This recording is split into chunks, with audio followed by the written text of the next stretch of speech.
என் கூந்தல் தேவன் தூங்கும் பள்ளி அறையா அறையா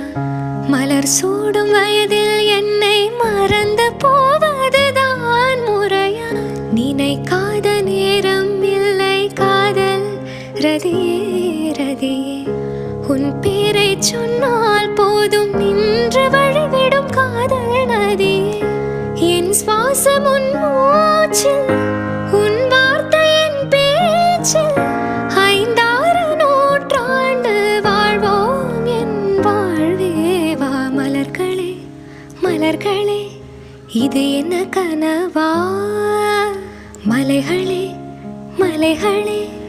இது என்ன நினைவா உருகியது